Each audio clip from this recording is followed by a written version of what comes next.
ओम नमः शिवाय। आज मैं आपको उपनिषदों की कहानियों में से एक दूसरी कथा सुनाऊंगी, जिसका शीर्षक है नचिकेता का साहस। बहुत पुरानी बात है। उस समय हमारे देश में यज्ञों का बहुत प्रचार था। हर एक गांव में महीने भर में 2-4 यज्ञ हुआ करते थे। यज्ञ के सुगंधित धुएं से आकाशमंडल धूमिल बना रहता था। पवित्र शांत सुगंधित पवन के मंद मंद झोंकों से चारों ओर का वातावरण बहुत स्वास्थ्यप्रद और रमणीक बना रहता था। वेद के पवित्र मंत्रों के उच्चारण से दिशाएं गूंजती रहती थीं।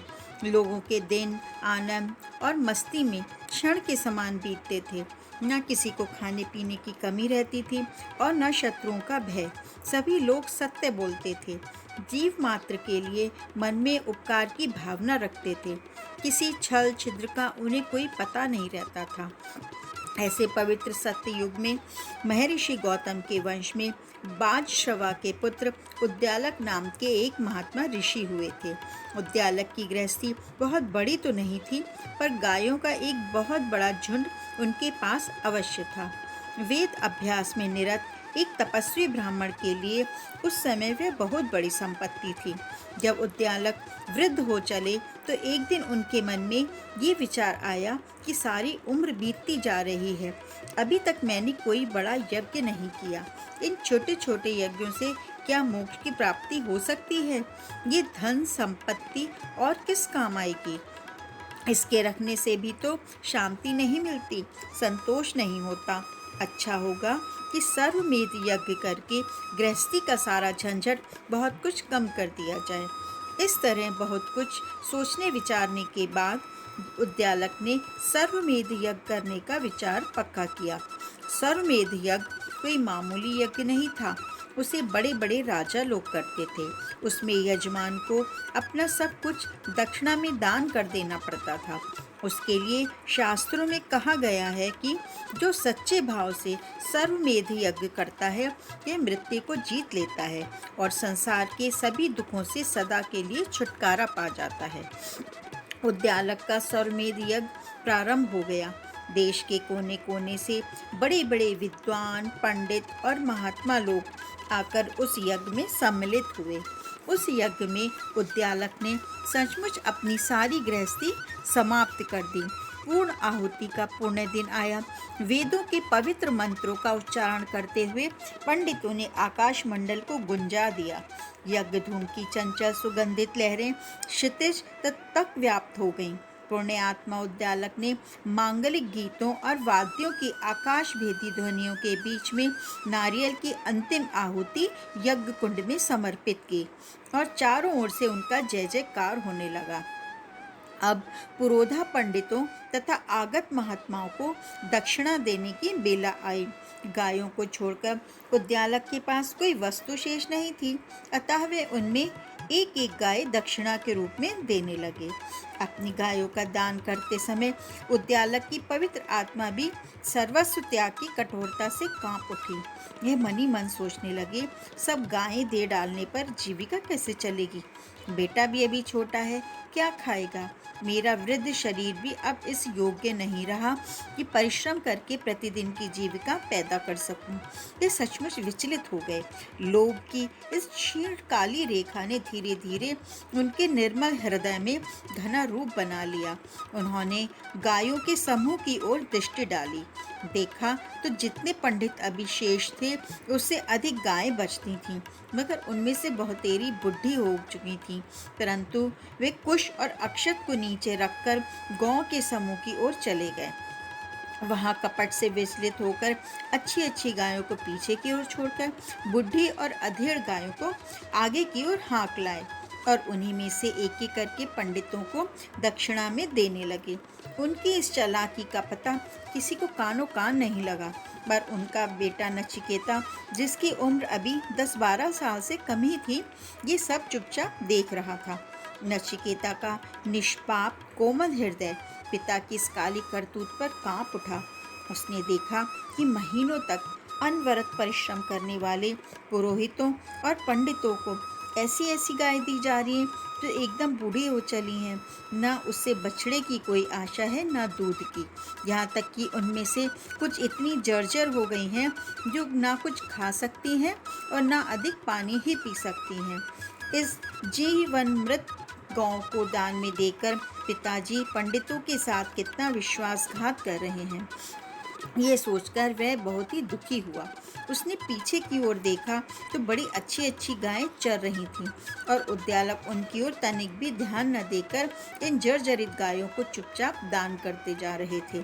सामने जितनी वृद्ध गायें खड़ी थीं उतने ही पंडितों को दान भी देना शेष था। नचिकेता सोचने लगे, क्या पिताजी सचमुच सर्वमेध यज्ञ कर रहे हैं?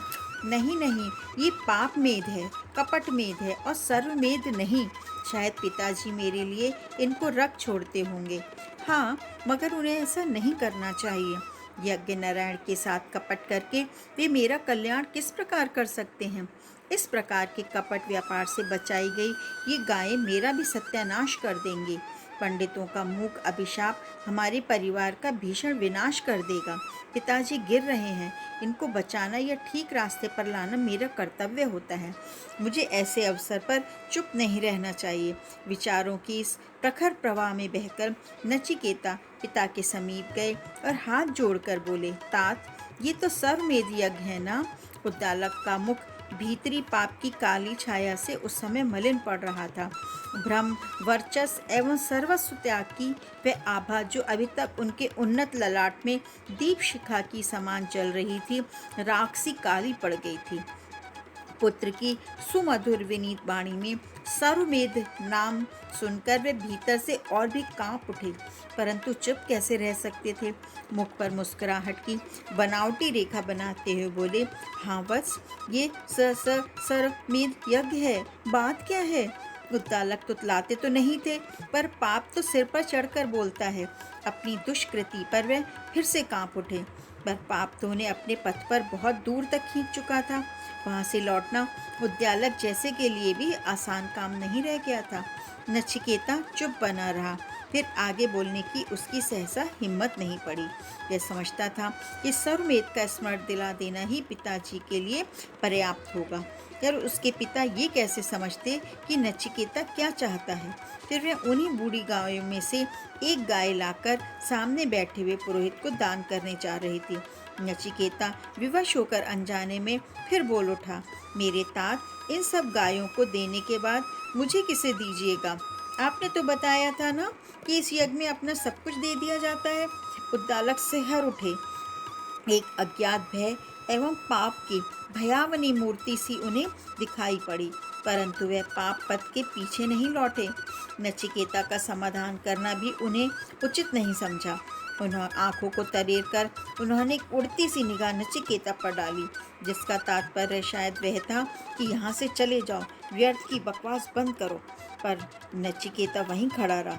उसने देखा कि पिताजी अब एक ऐसी गाय का दान करने जा रहे हैं जो उठने की कोशिश करने पर भी उठ नहीं पा रही है, और उधर दान लेने वाले पुरोहित का मुख उदास हो गया। फिर भी पिताजी उस गाय को बैठे बैठे ही दान कर रहे हैं। वे एकदम विहल हो गया। उन्होंने तय कर लिया कि पिताजी को अब ऐसा घोर पाप नहीं करने दूंगा। झटपट गाय के पास खड़े होकर उसने फिर वही बात दोहराई, मेरे तात, इस सर्वमेध यज्ञ में मुझे किस ब्राह्मण को दान कर रहे हैं? मैं उसे देखूं, मैं भी तो तुम्हारा ही हूं ना? उद्यालक की पाप भावना ने कठोर क्रोध का स्वरूप धारण कर लिया। उनकी सांसें जोर जोर से चलने लगीं, नथुने फड़कने लगे, दांतों की ऊपरी पंक्ति ने निचले होठ को चबा लिया, आंख से दाहक अंगार की ज्वाला सी निकलने लगी। हाथ में लिए हुए कुश, अक्षत और जल को नीचे फेंकते हुए भीषण स्वर में बरस पड़े, पापात्मा कुपुत्र, तुझे मैं यमराज को दान कर रहा हूँ, जा, तू उसे शीघ्र ही देखेगा। विशाल यज्ञ मंडप में एक छोर से दूसरे छोर तक उद्दालक के कठोर स्वर ने भीषण आतंक की लहर सी फैला दी। जो जहाँ खड़े या बैठे थे ठगे से रह गए। धर्म के अवसर पर ये महा अनर्थ मंगल में अमंगल सबके देखते देखते नचिकेता यमराज के घर की जाने की तैयारी करने लगे। ये सचमुच धरती पर गिर पड़ा था और उसके मुख पर एक अपूर्व ज्योति की छटा विराजमान हो रही थी। कहने को तो उद्यालक के मुख से तीर के समान वे कठोर वचन निकल गया, पर उसकी भीषण यथार्थता ने उन्हें विकंपित कर दिया। इकलौते प्रिय पुत्र के मृत्यु के घर जाने की बात तो वे किस प्रकार बर्दाश्त कर सकते। चारों ओर से लोग दौड़ पड़े और घेरकर नचिकेता के पास खड़े हो गए। सत्याग्राही नचिकेता जब इस लोक से पिता की आज्ञा प्राप्त कर मृत्यु के लोक जाने का निश्चय कर चुके तो उसे वापस कौन ला सकता था। उद्यालक का सहज वात्सल्य कृत्रिम क्रोध को दूर भगाकर उमड़ पड़ा। पुत्र को स्नेह से अंक में उठाते हुए वे गदगद कंठ से बोले, बेटा तू कहाँ जा रहा है? मेरी बात का ध्यान न कर, मैं आवेश में ये सब कह गया। भला सोच तो सही कि तेरे बिना मेरा बुढ़ापा कितना कठिन हो जाएगा। मेरे प्यारे, मैं पाप पंख में फंस गया था, मेरी बुद्धि बिगड़ गई थी, तू उसका ख्याल ना कर। परंतु नचिकेता का लौटना आसान काम नहीं था। उसने दोनों हाथों को जोड़कर विनीत स्वर में कहा, पूज्य तात, आप बतलाते थे कि मेरी 21 पीढ़ियों से लेकर आज तक किसी ने अपना वचन कभी भंग नहीं किया है। मैं भी चाहता हूँ कि अपनी वंश मर्यादा को सुरक्षित रखूँ। पिता की आज्ञा का उल्लंघन वह चाहे किस दशा में भी हो, मैं कभी नहीं कर सकता। आप भी अपना वचन निभाइए और प्रसन्नता के साथ मुझे मृत्यु के घर सकुशल पहुँचने का आशीर्वाद दीजिए। उद्यालक नचिकेता की इस निश्चय भरी विनीत वाणी से विचलित हो गए। उसे गले लगाते हुए शीर स्वर में उन्होंने कहा, मेरे प्यारे, मैं उस निर्मम मृत्यु के घर पर जाने का आदेश तुझे नहीं दे सकता जिसके स्मरण मात्र में मेरा हृदय कांप रहा है। उसके पास तू कैसे जाएगा? कुसुम के समान कोमल शरीर कठोर मृत्यु के पास जाने योग्य नहीं है। बेटा, मैंने अपराध किया है, भले ही मुझे भजन भंग करने का पाप लगे, पर मैं तुझे कदापि नहीं जाने दूंगा। नचिकेता ने आंखें खोलकर देखा तो उद्यालक की आंखों से आंसुओं की अविरल धारा बह रही थी। उसने अपने कोमल हाथों से आंसू को पोंछते हुए उसने कहा, पूज्य तात, मैं उस मृत्यु से तनिक भी नहीं डर रहा हूँ जिसके लिए आप घबरा रहे हैं।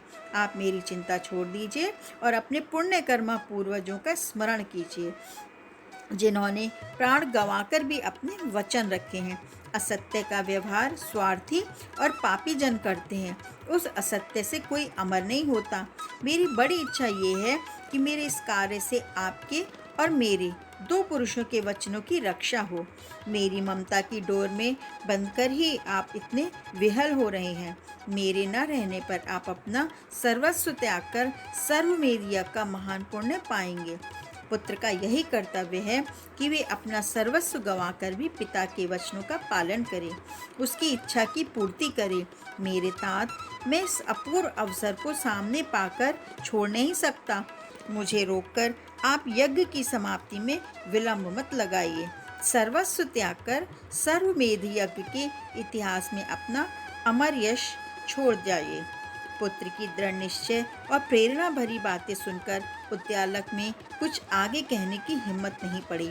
यज्ञ मंडल में कुमार नचिकेता ने अपने पूज्य पिता के चरणों पर शीश धरकर मृत्यु लोक का मार्ग ग्रहण किया। सारी जनमंडली चित्र के समान खड़ी देखती रह गई। वह अपने कर्तव्य पथ पर कमर कसकर साहस और प्रसन्नता के साथ आगे चल पड़ा। मृत्यु अर्थात यमराज के घर का मार्ग सचमुच बड़ा भयावना था। नचिकेता ने देखा कि अपने अपने कर्मों के कारण लोग मृत्यु से किस तरह घबराते हैं। हृदय में छाई हुई पाप की रेखाओं से लोगों का मन इतना भयभीत है कि सारे मार्ग में हाहाकार मचा हुआ है। कोई अपने पुत्र के लिए रो रहा है तो किसी को पत्नी के वियोग का दुख है, परंतु नचिकेता को तो सचमुच अपूर्व आनंद मिल रहा था। प्रसन्नता और उत्साह के साथ उसने मार्ग की सारी कठिनाइयों का अंत कर दिया। पिता की आज्ञा के पालन करने में उसे जो शांति मिल रही थी वे भूलोक के माइक जीवन में कहीं नहीं थी। निर्भीक नचिकेता जिस समय मृत्यु के द्वार पर पहुंचा उस समय संयोग से यमराज कहीं बाहर गए हुए थे, अतः द्वारपालों ने उसे भीतर घुसने की अनुमति नहीं दी। विवश होकर उसे बाहर एक वृक्ष के नीचे सुंदर चबूतरे पर बैठकर यम की प्रतीक्षा करने को कहा गया। यह वहीं पर चुपचाप बैठकर यम की प्रतीक्षा करने लगा। कुछ ऐसा काम पड़ गया था कि यमराज 3 दिनों तक बाहर से अपने घर लौट नहीं सके थे। नचिकेता अविचलित मन से वहीं शांतिपूर्वक बैठकर उनकी प्रतीक्षा करता रहा। बीच बीच में वह ये सोचकर पुलकित हो जाता कि अब मेरे पिताजी ने उन अच्छी गायों का दान में देकर सर्वमेध यज्ञ को पूरा कर लिया होगा। चौथे दिन यमराज अपने पुर को वापस आए। भवन में प्रवेश करते हुए उन्होंने देखा कि एक परम तेजस्वी सुंदर बालक हाथ जोड़कर सामने खड़ा है। उसमें भय की कोई रेखा नहीं है। यमराज ने मुस्कुराकर पूछा, कुमार, तुम कौन हो और यहाँ किस काम के लिए आए हो? नचिकेता के बोलने के पूर्व ही यमराज के दोनों द्वारपालों में से एक ने हाथ जोड़कर कहा, महाराज, ये तेजस्वी बालक 3 दिन हुए हैं तब से यहीं बैठा हुआ है। न इसने कुछ खाया है और न कुछ पिया है। यमराज का कुलिश कठोर हृदय भी किशोर नचिकेता की करतूतों को सुनकर करुणा से उमड़ रहा। उन्होंने मुस्कुराते हुए कहा, बेटा, तुम कौन हो और क्यों यहाँ आए हो? शीघ्र बताओ, मैं भी बिना तुम्हारे काम किए हुए अन्न जल ग्रहण नहीं करूँगा। नचिकेता की यमराज की इस सहज उदारता को देखकर निहाल हो उठे। पिता ने यम के बारे में कितना गलत बताया था। ये बड़े भयानक हैं, पर ये तो कितने दयालु हैं। सचमुच इनकी बातों को सुनकर मैं अपूर्व संतोष पा रहा हूँ। थोड़ी देर तक मृत्यु के तेजस्वी मुख की निर्निमेष ताकते हुए नचिकेता विनीत स्वर में बोला, देव, मैं मुनिवर उद्दालक का पुत्र हूँ। मेरा नाम नचिकेता है। मेरे पूज्य पिताजी ने अपने सर्वमेध यज्ञ में मुझे दक्षिणा के रूप में आपको प्रदान किया है। आप मुझे सस्नेह ग्रहण कर उन्हें यज्ञ की संपन्नता का आशीर्वाद दीजिए। मैं यहाँ इसीलिए आपकी सेवा में उपस्थित हुआ हूँ। यमराज तेजस्वी ब्राह्मण नचिकेता की निर्भीकता पर ठगे से खड़े रह गए। उन्होंने मन में सोचा, यज्ञ की दक्षिणा में सुकुमार पुत्र का दान, और सो वो भी मुझे। धन्य है वह पिता और धन्य है ये पुत्र। ऐसे निश्चयी ब्राह्मणों के लिए हमारा शतशः प्रणाम है। अपने जीवन में मैंने कभी ऐसे साहसी और सत्यनिष्ठ बालक को नहीं देखा है। ऐसे पुत्र रत्न के पैदा करने वाले पिता सचमुच धन्य हैं। विचारों की बाढ़ में यमराज बहने लगे। इस तरह थोड़ी देर तक चुप रहने के बाद उन्होंने नचिकेता के सिर पर हाथ फेरते हुए कहा, बेटा, मेरे यहाँ आते हुए तुम डरे नहीं? तुम्हारे पिता ने भी कुछ नहीं सोचा? धीरे धीरे लोग भी यहाँ आने से विचलित हो जाते हैं। तुम धन्य हो। नचिकेता ने कहा, देव, मैं इस संसार में केवल पाप से डरता हूँ। आप पाप तो है नहीं, तो मैं तो आपके सारे संसार को शांति देने वाला मानता हूँ। आपके समान उपकारी इस जगत में दूसरा कौन है जो मनुष्य के दीनहीन संतप्त जीवन को चिर शांति देता हो? कुमार नचिकेता की भोली भाली बातों को सुनकर यमराज बहुत प्रसन्न हुए और बोले, कुमार, मुझे बहुत दुख है कि तुम्हारे समान तेजस्वी निर्मल हृदय ब्राह्मण कुमार को मेरे दरवाजे पर 3 दिन 3 रात तक भूखा रहना पड़ा। बिना कुछ ओढ़े बिछाए तुम इस चबूतरे पर पड़े रहे। मेरी आतिथ्य धर्म की इससे बड़ी हानि हुई है। मुझे सचमुच इसका बहुत खेद है। अपने इस खेद को कम करने के लिए ही मैं तुम्हें 3 वरदान देना चाहता हूँ। ब्राह्मण कुमार, सचमुच तुम्हारे जैसे साहसी बालक के लिए मैं तीनों लोकों में कोई भी वस्तु अदेय नहीं समझता। यमराज की बातें सुनकर नचिकेता आनंद के समुद्र में हिलोरे लेने लगे। यह कुछ ही क्षण के लिए सोचते रहे, फिर हाथ जोड़कर बोले, भगवान, मैं तो आप ही का दास हूँ। ये आपकी महत्ता है जो मुझे एक अतिथि का सम्मान देकर वरदान देना चाहते हैं। मैंने कोई बड़ा काम नहीं किया है, पर उसके बदले मुझे वरदान देकर आपकी दयालुता का परिचय दे रहे हैं। लोग संसार में झूठे ही आपके नाम से भय खाते हैं। आपके समान सहज दयालु कौन है जो अपना कर्तव्य पालन करने वाले को भी वरदान देता है? नचिकेता इतना कहकर चुप हो गए।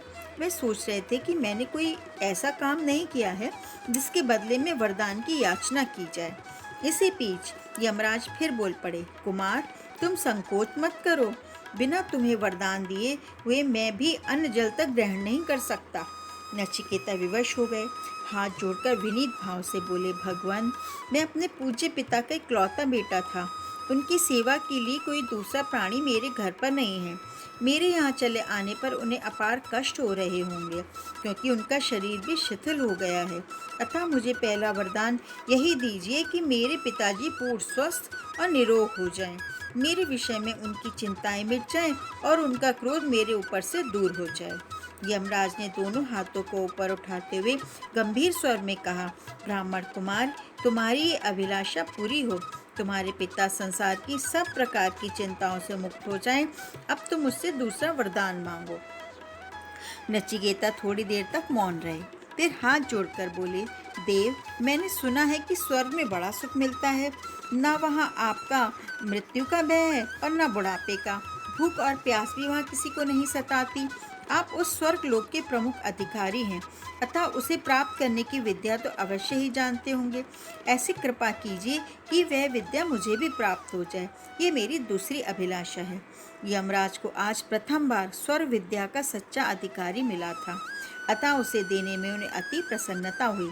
गदगद कंठ से वह बोले, नचिकेता, तुम स्वर्ग विद्या की प्राप्ति अपने आप ही प्राप्त कर लोगे। अब तीसरा वरदान मांगो। तुम्हें वरदान देते समय मुझे सचमुच बड़ी प्रसन्नता हो रही है।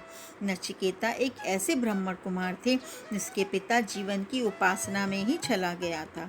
अतः उसने मन ही मन विचार किया कि जीवन विद्या में कौन ऐसा गूढ़ रहस्य है जिसके कारण मेरे पूज्य पिताजी के समान ब्रह्म देवता भी ठगे गए। उस रहस्य को तो अवश्य जानना चाहिए। विनीत वाणी में उसने हाथ जोड़कर कहा, देव, आप जीवन विद्या के अनन्य आचार्य कहा जाते हैं। मैं जीवन विद्या के गूढ़ रहस्य को जानना चाहता हूँ, जिसके कारण मेरे पिताजी जैसे निस्पृह एवं तपस्वी को भी धोखा हुआ। अतः आप कृपा कर मुझे उस जीवन विद्या का तत्व बतलाइए। इसके सिवा अब मुझे किसी अन्य वरदान की आवश्यकता नहीं है। नचिकेता की बातों को सुनकर यमराज स्तब्ध रह गए। उन्होंने स्वप्न में भी ये ध्यान नहीं था कि 10 साल के इस ब्राह्मण किशोर में सांसारिक तत्वों की इतनी आकुलता जिज्ञासा होगी। थोड़ी देर तक चुप रहने के बाद गंभीर स्वर में जम्भाई लेते हुए बोले, कुमार, तुम जिस जीवन विद्या की चर्चा कर रहे हो वह तो बड़े बड़े देवों के लिए भी दुर्लभ है। तुम शायद ये भूल गए कि मैं मृत्यु का देव हूँ, जीवन का नहीं। मेरा नाम ही मृत्यु है। जीवन विद्या का मुझसे कोई संबंध नहीं है। तुम कोई दूसरा वर मांगो। ये वर पाकर भी तुम भला क्या करोगे? नचिकेता इस तरह धोखे में पड़ने वाला बालक नहीं था। वह जानता था कि संसार में जीवन से बढ़कर दूसरी कोई चीज़ नहीं है। जो जिंदगी के सब तत्वों को जान लेगा, उसे धन संपत्ति या स्वर्ग के राज से भी कोई मतलब नहीं रहेगा। अनमोल हीरे को छोड़कर मिट्टी का घरौंदा लेना उसे क्या पसंद आता? उसने दृढ़ता प्रकट करते हुए कहा, भगवान, यदि वह जीवन विद्या देवताओं के लिए भी दुर्लभ है, तब तो मैं सब प्रकार का कष्ट सहन करके भी उसे पाना चाहूँगा। आप जो ये कह रहे हैं कि आप केवल मृत्यु के देव हैं, उसे तो मुझे मालूम हुआ कि आप जीवन के तत्वों को पूर्णतया जानते हैं, क्योंकि जो अंधकार को जानता है वही प्रकाश की किरणों को भी पहचानता है। बिना एक के जाने दूसरे का परिचय कैसे हो सकता है? मैं तो समझता हूँ कि आपके समान इस जीवन विद्या को सिखाने वाला दूसरा आचार्य मुझे अन्यत्र कहीं नहीं मिलेगा। देव, मैं इसके अतिरिक्त दूसरा कोई वर नहीं चाहता। यमराज ने एक बार फिर नचिकेता के इस निश्चय से डिगाने का असफल प्रयत्न किया। उन्होंने कहा, कुमार, तुम्हारे लिए मैं संसार का समस्त धन वैभव देने को तैयार हूँ। तुम चाहो तो मैं सैकड़ों वर्ष की लंबी उम्र तक तुम्हें दे दूँ। पृथ्वी का सारा राज तुम्हारा कर दूँ। ऐसे ऐसे रथ, घोड़ी और हाथी तुम्हें दे दूँ जो इच्छा करते ही जहाँ चाहो पहुँचा देंगे। दास, दासी, राजभवन, सुंदर स्त्री, पुत्र, पौत्र आदि जो कुछ भी चाहो तुम्हारे लिए प्रस्तुत कर दूँ। स्वर्गलोक और मृत्युलोक का सारा भोग विलास भी तुम्हें दे सकता हूँ, मगर ऐसा वर मुझसे मत मांगो जिसकी देने की सामर्थ्य मुझ में है ही नहीं। नचिकेता चुपचाप यमराज की चतुरता भरी बातें सुनते रहे। यमराज के इन प्रलोभनों का उनके मन पर कुछ भी असर नहीं पड़ा। हाथ जोड़कर विनम्र स्वर में वह बोले, मृत्यु के देव, आपसे ये कहना ना पड़ेगा कि ये वस्तुएं जिन्हें आपने मुझे देने की चर्चा की है कितनी नश्वर हैं। एक क्षण के लिए भी इनका कोई ठिकाना नहीं है। भोग विलास, राज काज, स्त्री पुत्र, हाथी घोड़े, ये सब मरने पर किस मनुष्य के साथ जाते हैं। लंबी आयु भी तो एक न एक दिन खत्म हो ही जाएगी। मुझे तो ऐसी वस्तु की ज़रूरत है जिसके पाने से मरना ही नहीं पड़ता। मैं तो उस जीवन विद्या को पाना चाहता हूँ जिसे जानकर आप कभी मरते नहीं। हे महाराज, आपके समान परम शांति एवं संतोष देने वाले देवता की शरण में आकर भी कौन ऐसा अभागा होगा जो इन अशांति भी और असंतोष पहुंचाने वाली नाशवान वस्तुओं की कामना करेगा। मुझे दूर मत फेंकिए। अपनी अमोघ कृपा का भाजन बनाकर इस तरह भुलावे में डालने की आशा आपसे नहीं करता। देव, मुझे जीवन विद्या का शिष्य बनाइए और दूसरी बातें छोड़ दीजिए। मैं आपसे बिना इस विद्या की प्राप्ति के लिए कहीं अन्यत्र नहीं जा सकता। यम की इस अग्नि परीक्षा में उत्तीर्ण होकर नचिकेता का मुखमंडल सुवर्ण के समान दमकने लगा। उसकी दृढ़ निश्चय से भरी बातें सुनकर यमराज और भी प्रसन्न हो गए। उनकी सहज करुणा फिर जाग पड़ी। दोनों भुजाओं से बालक नचिकेता को उठाकर गले से लगाते हुए यमराज ने गदगद स्वर में कहा, मुनि कुमार, तुम सचमुच धन्य हो। इस संसार में जन्म लेने वाले मनुष्य मात्र के जीवन में एक बार ऐसा अवसर उपस्थित होता है जब उसके सामने दो रास्ते दिखाई पड़ते हैं। एक होता है श्रेय का अर्थात सच्चे सुख और वास्तविक कल्याण का, तथा दूसरा होता है प्रेम का अर्थात भोग विलास से भरा हुआ। दूर से आकर्षण किंतु आगे चलने पर अशांति, दुख और कठिनाइयों से पूर्ण इनमें पहला उन्नति अर्थात ऊपर चढ़ने का, मनुष्य से देवता बनने का, तथा दूसरा पतन अर्थात ऊपर से नीचे गिरने का, मनुष्य से राक्षस बनने का है बेटा। ये दोनों मार्ग मनुष्य को बड़े धोखे में डालने वाले होते हैं। जो उन्नति का पहला श्रेय मार्ग मैंने बतलाया है वह देखने में बड़ा कंटकाकीर्ण और पथरीला है। शुरू में उस पर चलना बहुत कठिन होता है। और इसके विपरीत दूसरा पतन का जो श्रेय मार्ग है, ये शुरू में बहुत सरल, मन को गुमराह करने वाला और सुविधाओं से भरा हुआ दिखता है। मनुष्य को इनके पहचानने में धोखा हो ही जाता है। तुम्हारी तरह विरले ही लोग होते हैं जो दूसरे को ठुकराकर पहले पर अग्रसर होते हैं। वत्स, वही मनुष्य सच्चा वीर, विवेकी और भाग्यशाली भी है जो तुम्हारी तरह मानव जीवन के तत्वों को ढूंढने में सब कुछ भुला देता है। मेरे बार बार के प्रलोभन दिखाने पर भी जो तुम अपने निश्चय से नहीं डिगे, वे असाधारण बात है। बड़े बड़े देवता, ऋषि मुनि भी उस स्थिति में विचलित हो जाते हैं। बस तुम धन्य हो। अब मैं तुम्हें जीवन विद्या की शिक्षा अवश्य दूंगा, क्योंकि तुम उसके सच्चे अधिकारी हो। संसार में बहुत से लोग अपनी प्रतिभा तथा बुद्धि द्वारा इस जीव विद्या को जानने का प्रयत्न करते हैं और थोड़े अंश में उसकी प्राप्ति भी उन्हें हो जाती है, पर उनके अपने जीवन में यथार्थ रूप में वह ओतप्रोत नहीं होती। स्वार्थ, द्वेष, लोभ आदि के कारण उनकी आत्मा से सहज संबंध स्थापित नहीं होता। फल ये होता है कि कच्चे पारे की तरह शरीर के अंग प्रत्यंग से वे फूट पड़ती है। ऐसे अनाधिकारी न केवल संसार को वरन अपने आप को धोखा देते हैं। जो उस संजीवनी विद्या को सचमुच पाना चाहते हैं, वे सबसे पहले तुम्हारी तरह उसे धारण करने की योग्यता प्राप्त करें। इसके लिए उन्हें संसार की सत असत वस्तुओं की भली भांति परीक्षा कर लेनी चाहिए। उन्हें सांसारिक भोग विलास से बिल्कुल अलग हो जाना चाहिए। मुनि कुमार, अब मैं तुम्हें उस जीवन विद्या का उपदेश दे रहा हूँ। आज तक तुम्हारे समान इस जीवन विद्या का सच्चा अधिकारी मुझे कोई नहीं मिला। तुम सचमुच धन्य हो। नचिकेता यम के दोनों चरणों पर अपना शीश रखकर धृष्टता के लिए क्षमा मांगने लगे। उस समय उनका हृदय कृतज्ञता से भर उठा था। यम ने जीवन विद्या या ब्रह्म विद्या का यथेष्ट उपदेश देकर अंत में कहा, हे तात, उस जीवन विद्या का मूल तत्व यही है कि जब मनुष्य सारी इच्छाएं बीत जाती हैं, जब मन सब प्रकार की मलिन वासनाओं से मुक्त हो जाता है, जब अंतःकरण में कोई कालिमा की रेखा नहीं रह जाती, तब ये शरीर से मरणशील मनुष्य अमर बनकर उसी जीवन में ब्रह्म की प्राप्ति कर ब्रह्मानंद में लीन हो जाता है। उसके हृदय की सारी गांठें खुल जाती हैं और वे कभी नहीं मरता। यह जीवन विद्या का सारांश है जिसे मैं तुम्हें बता चुका हूँ। अब तुम अपने घर को वापस जाओ और अपने पूज्य पिता के प्यासे नेत्रों